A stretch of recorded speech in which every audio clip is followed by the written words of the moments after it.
Secularism जिंदाबाद। यह secularism है कि अखलाक को मारा जाता है घर में फ्रिज के नाम पर, यह सेकुलरिज्म है। और निकलता है उसमें बकरी का गोश्त। आज मस्जिद में था मैं, जुमे की नमाज, कौन सी मस्जिद? मस्जिद खदीम में अल्हम्दुलिल्लाह जुमे की नमाज पढ़ने का मौका मिला। वहां पर हजरत क़िबला मौलाना ने यह अपील की कि सेकुलर पार्टियों को वोट दो, सेकुलरिज्म को जिंदा रखो। मैं पूछना चाह रहा हूं, 2018 में रमजान के महीने में एक बच्चा था जुनैद, हाफिज जुनैद, 18-17 साल का बच्चा, दिल्ली से नए कपड़े लेकर अपने घर को हरियाणा में जा रहा था तो भरी ट्रेन में जुनैद को चाकू से मारा गया। चलती हुई ट्रेन में जुनैद को मारा गया। कोई उठ के जुनैद को बचाने को नहीं आया, कोई नहीं आया। सब देखते रहे, चाकुआं पड़ते रहे, वार पड़ता रहा।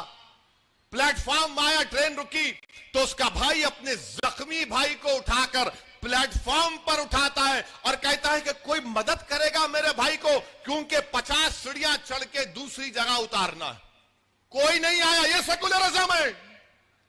मैं अपने बच्चे को उठाता हूं, अपने भाई को, अपने बेटे को, और 50 सीढ़ियां चढ़कर 50 सीढ़ियां उतरकर पुकारता हूं कि भाई को एंबुलेंस लाओ, मेरा भाई मर जाएगा, मेरा भाई मर गया, मेरा बेटा मर गया। सेकुलरिज्म जिंदाबाद। यह सेकुलरिज्म है कि अखलाक को मारा जाता है घर में फ्रिज के नाम पर, यह सेकुलरिज्म है। और निकलता है उसमें बकरी का गोश्त। पीलू खान को रोड पर मारा जाता है, यह सेकुलरिज्म है। रकबर खान को कुल्हाड़ी से मारकर वीडियो निकाला जाता है, यह सेकुलरिज्म है। झारखंड में अलीमुद्दीन अंसारी को पूरी मार्केट में वीडियो निकालकर मार मार कर खत्म कर दिया जाता है, यह सेकुलरिज्म है। कहां है सेकुलरिज्म, मुझे बताओ। हां, सेकुलरिज्म है भारत के कॉन्स्टिट्यूशन में और रहेगा। मैं इस पॉलिटिकल सेकुलरिज्म के खिलाफ था और रहूंगा। कोई आके बोलेगा ये सेकुलर, कहां है सेकुलरिज्म? अगर सेकुलरिज्म होता तो मेरी जब मस्जिद शहीद हो रही थी कोई सामने आता, कोई नहीं आया। सेकुलरिज्म है ना। तो दिल्ली में 20 मसाजिद को जलाया गया, नुकसान पहुंचाया गया, सेकुलरिज्म, सेकुलर पार्टी को वोट दो, वहां है ना। जब मस्जिदों पर हमला हो रहा था तो दिल्ली का चीफ मिनिस्टर बजाय दौड़ता, चेन्नई के साइज का दिल्ली नहीं है, चेन्नई से भी थोड़ा कम होगा, वो चीफ मिनिस्टर बजाय जहां पर मस्जिद पे या मंदिर पे या मुसलमान पे, हिंदू पे हमला हो रहा था, वहां पर दौड़ कर जाता हो। क्या किया मालूम? दिल्ली का चीफ मिनिस्टर, जिसको सेकुलर पार्टी बोलते हैं, वो महात्मा गांधी के समाधि के सामने जाके खामोश बैठा रहा। मर गए लोग। एक 85 साल की औरत जल के मर गई धुएं से। सेकुलरिज्म है, सेकुलर पार्टी को वोट दो। कौन? मैं जिम्मेदार था उसका। सेकुलर पार्टी को वोट दो। दिल्ली, बंबई, गुजरात के पूरे वाकयात आपके सामने, सेकुलर पार्टी को वोट दो। अरे कहां है सेकुलरिज्म? मैं देखना चाह रहा हूं। संविधान में है मगर प्रैक्टिकल रियलिटी में नहीं है। जो लोग बोलते ना सेकुलर पार्टी को वोट दो, मैं उनसे पूछना चाहता हूं, नरेंद्र मोदी को 2014 में, ये मेरा नहीं CSDS का डेटा है, centre for social development studies Delhi का मशहूर थिंक टैंक है, 31% नरेंद्र मोदी को हिंदू वोट मिला था 2014 में। 2019 में वो 37% हो गया, 31 से 37 हो गया। मैं जिम्मेदार हूं और ये जिम्मेदारी हम पे नहीं। इलेक्शन आते ही सब लोग बोलते देखो आपको सेकुलरिज्म को बचाना है। अरे ये सेकुलरिज्म ये कौन सा तोता है? कहां है भाई?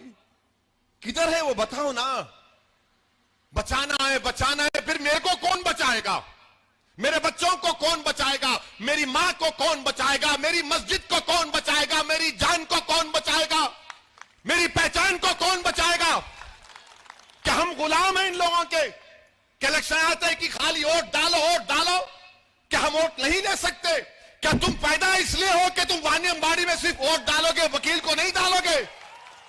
क्या आप वोट डालने के लिए पैदा हुए, वोट लेने के लिए नहीं पैदा हुए? मेरे अजीज दोस्तों और बुजुर्गों, डरना नहीं है किसी से। क्यों डरेंगे आप? और आज के खुतबे में, बयान में मौलाना ने बड़ा अच्छा समझाया कि नमाज में खड़े होकर कब पढ़ना है, नमाज में माफ करना बैठकर कब पढ़ सकते हैं। मौलाना ने, मुफ्ती साहब ने बहुत अच्छा समझाया कि दोनों जानों पर बैठ के नमाज पढ़ सकते, अलकट पलकट मारकर बैठ सकते, नहीं तो कुर्सी पे कब बैठ सकते, जब आपके पैरों में ताकत कम हो जाती। मेरे दिमाग में ख्याल आया, बात तो सही बोले, जब पैर में ताकत नहीं है तो ही जानों पे बैठना, नहीं तो अलकट पलकट मारकर बैठना। और डॉक्टर बोले वो भी नहीं कहे कुर्सी पर बैठना, मगर सियासत में बैठना नहीं है, खड़े रहकर मुकाबला करना है। सियासत में बैठना नहीं, बैठे तो दफना देते आपको। सियासत में खड़े रहना है, सियासत में खड़े रहना है, सीना तान कर खड़े रहना और बोलना हाँ हम लड़ेंगे। जब इबादत, सबसे महबूब इबादत नमाज में यह हुक्म है, तो यह भी इबादत है, बातिल ताकतों से मुकाबला करना, अपने हक को मनवाना, मुत्तहिद होना। क्योंकि इस जमहूरियत में जब तक आपके पास आपकी ताकत नहीं होगी, कोई नहीं सुनेगा आपको। ये सेकुलर पार्टी धोखेबाज है, झूठे हैं, बहुत बड़े झूठे हैं, इनसे उम्मीद मत लगाओ आप।